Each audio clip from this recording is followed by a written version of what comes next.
Nakakalungkot lang guys isipin 'no, na yung dati nating naabangan, na sinusubaybayan, mawawala na, 'di ba? So, nakakapagtaka lang talaga guys, 'di ba? Kasi yung mga kabataan na mga 70s, 60s, hindi nila naabutan 'to guys. Kasi tayo mga 90s, 80s naabutan natin 'to. So, nandun yung mga Kilig to Max, mga inaabangan natin, yung tipong maaga pa lang magsasaing ka na, yung tipong 2:00 pa lang magsasaing ka na panggabihan, yung ayaw mong yung mga bagong episode, yung tipong kahit pinapasaing ka na, may inuutos sa'yo, talagang madaling-madali ka, yung nagiging clumsy ka, alam mo yun?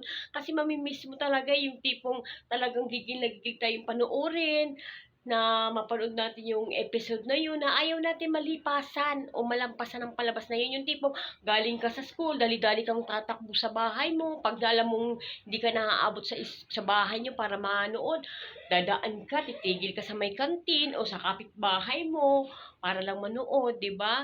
So, 'yun lang ang kinakataka natin kasi maraming nagtatanong dito sa mga feeds kasi sikat ngayon si Sanchay, 'di ba?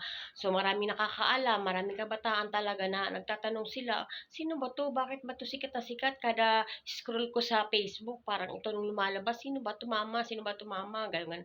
So, tayong mga mami sa yung mga 80s, 90s, papaliwanag natin, ito si Sanchay na dating nagpasikat bago dumating mga Korean novela, yung mga ina-idol yung mga Korean na yan. Yan yung mga ka-level ni Marimar. Yan yung mga ka-level ni Marimar, ni Sanchay. Tayo kasi mga 90, mga 80s, 90s, alam natin yon. So, yung mga anak natin, na mga dalaga na ngayon, mga 18, mga 20, 25, so hindi pa nila na masyadong kilala si Sanchay. So, yun lang nakakalungkot din, di ba?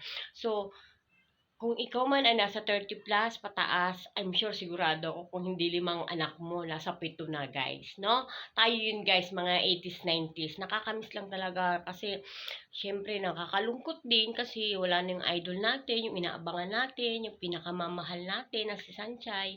So, yun lang talaga kasi hindi mo akalain na ganun sa ganung edad, mawawala na yung idol natin. Tsaka matagal na panahon din guys, na hindi natin siya nakita kasi matagal din siyang hindi nagpakita sa publiko, matagal din siyang hindi nag-TV, hindi nag-host, nagpahinga na siya after niyang nakabalik sa totoo niya talagang sabi nga na dati niyang puppy love, dati niyang true love, na maraming pinagdaanan, na maraming dumaan sa buhay nila, naging karelasyon. So, iba talaga pag destiny. So, naging maayos na kung kailan naging okay ng lahat, naging masaya na yung buhay niya, doon naman siya nagkakasakit. Kaya, mamimiss natin si Sanchay at sa mga kabataan kung bakit nagtataka kung sino to, kung sino man yung mga dumadaan dyan sa video kung si Sanchay yang, tanong niyo sa nanay niyo, tsak na tsak, alam ang kwento ng nanay niyo at tatay niyo. Yun lang. Bye-bye!